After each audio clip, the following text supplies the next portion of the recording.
une autre histoire, j'allais dire, de couple et de solitude. C'est ce que raconte Serge Toubiana dans son très beau livre « Les bouées jaunes ». C'est le portrait poignant de sa femme qu'il a perdue. Elle est morte d'un cancer. C'est Emmanuelle Bernheim, la romancière. Un texte d'adieu bouleversant dont Sarah Lasserie nous parle. Dans Les bouées jaunes, le critique de cinéma et ancien directeur de la Cinémathèque Serge Toubiana écrit sur sa femme, l'écrivain et scénariste Emmanuelle Bernheim, disparue en mai dernier.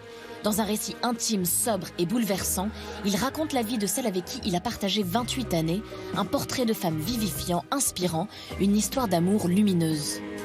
C'est vrai que c'est une histoire d'amour, oui. Et une histoire d'amour avec une femme qui vient de mourir, quoi. C'est un tombeau, comme on disait en littérature, aussi au 19e siècle. Je me suis dit, il y a une image d'elle que je voudrais garder. C'est elle, son bonheur physique d'aller nager, d'aller loin, et je la perdais de vue. J'adorais ça, quoi. Serge Toubiana avait rencontré Emmanuelle Bernheim en l'engageant au Cahier du cinéma, où elle était responsable de la photothèque. Il décrit une jeune femme élégante et drôle, au goût très éclectique. Elle était iconoclaste. Elle aimait les séries B, elle aimait les films d'action, que des films d'action, les films violents. Elle ne jurait que par De Palma, Aldrich, Hitchcock. Et puis après, il y a eu cette révélation pour elle, Rocky III. Elle s'est identifiée à Stallone dans le rôle de Rocky, du champion qui chute et qui doit remonter la pente, qui doit refaire son chemin pour à nouveau vaincre. Ce film-là, elle a eu de la fièvre, elle n'est pas venue travailler au Cahier, elle a demandé un congé de maladie. Ce film a opéré sur elle. Et elle se met à écrire son premier roman, Le Cran d'arrêt, qui est paru en 85. Après Le Cran d'arrêt et Un couple, Emmanuelle Bernheim écrit Sa femme, prix Médicis en 1993. Suivront Vendredi soir, Stallone et Tout s'est bien passé en 2013. Connue pour son style au couteau, Bernheim écrivait sur des héroïnes maîtresses de leur destin, sans psychologie, explorant toujours une forme de violence. Ce côté guerrier, ce côté Amazone était très fort. C'est-à-dire qu'elle était en guerre, quoi. Chez elle, il n'y avait que des revolvers, des choses tranchantes, des choses coupantes. C'est quelqu'un qui allait à l'os, quoi. Quand j'ai eu cette envie pressante d'écrire, j'en ai parlé à quelqu'un. Cet ami me dit, mais prenez un roman de gare ou un roman à l'eau de rose et réécrivez-le à votre façon. Je l'ai lu, c'était une belle histoire d'amour. Je l'ai refermé et je me suis dit, en fait, c'est vraiment pas ça qui m'intéresse. Moi, ce qui m'intéresse, c'est la violence. Souvent, c'est très érotique, très sexuel. Hein, les gens s'embrassent, les dents, les bruits, les langues, les bouches. Moi, quand je lisais ça, je me dis, qu'est-ce qu'elle y va, quel courage, quelle audace. Mais c'était elle, quoi. Emmanuelle Bernheim a aussi travaillé dans le cinéma. Aux côtés du réalisateur François Ozon, elle coécrit notamment Swimming Pool et Sous le sable avec Charlotte Rampling. Quand elle fait l'amour pour la première fois avec cet intellectuel qui est joué par Jacques Nolot. C'est Emmanuelle qui a apporté cette chose extrêmement physique, concrète. C'est qu'elle a été la femme de Bruno Kremer, qui est un homme imposant.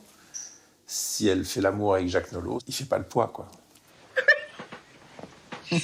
Excusez-moi, mais vous êtes très léger.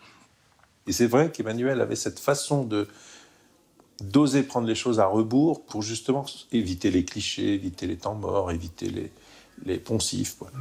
Fascinée depuis toujours par les relations hommes-femmes et l'étrangeté du quotidien, Emmanuelle Bernheim écrivait quand elle en ressentait le besoin physique, comme une forme d'urgence. Avant de tomber malade, elle me disait, je lui disais, mais t'as une idée? Oui, j'ai une idée, oui, je peux pas t'en parler, mais... Et en fait, j'ai un peu insisté, j'ai insisté, elle m'a dit, oui, j'ai envie d'écrire sur le bonheur. Si mon livre provoque chez certains lecteurs ou lectrices ce sentiment-là qu'on a eu du bonheur, qu'il y a eu du bonheur, voilà, il y a eu du bonheur, pour moi, c'est gagné, quoi. C'est gagné, bon, voilà. Vous la connaissiez, Emmanuelle Bernheim, puisqu'elle avait collaboré avec François Ozon, notamment. Oui, mais très peu. Elle était très, très discrète. Quand il l'a décrit comme une guerrière. Oui, elle était... mais en étant scénariste aussi, on n'aime pas trop s'imposer. Avec le metteur en scène, évidemment, mais bon, peut-être pas avec l'acteur aussi. On a fait les deux films. Et je comprends, en connaissant comment elle était, pourquoi elle a pu justement écrire pour moi. Oui. Et cet univers que Serge Toubiana a décrit et qu'on retrouve dans les livres d'Emmanuel Bernheim, c'est-à-dire une forme de crudité, de violence, Oui. Ça vous intéresse, Charlotte Rampling? Oui, parce que ça veut dire qu'elle va très loin dans cette direction-là. Moi, j'irais peut-être pas dans cette direction-là, mais avec la même force, j'irais autre part. Donc c'était très bien comme collaboration pour elle d'écrire pour moi et François Ozon. Ça marchait très bien pour les deux films, c'est là. Parce qu'on avait tous les trois cette audace, cette volonté de creuser profond. Serge Toubiana, il écrit après ce deuil, et d'ailleurs il explique qu'il a écrit très vite ce livre. Oui. L'écriture peut aider évidemment à surmonter. Absolument, absolument. Et vous-même, vous avez été, vous êtes allé dans cette direction. J'ai fait un livre justement sur une partie de ma vie jusqu'à 20 ans. Parce que c'est une manière fabuleuse, même si on n'est pas nécessairement écrivain, si on peut trouver le moyen à travers les mots, à travers la pensée, et la pensée se met dans les mots et crée des univers qui sont à vous, parce que c'est votre vie, c'est beau. Et aujourd'hui, vous seriez tenté à nouveau? Oui, je continue, j'aime beaucoup ça.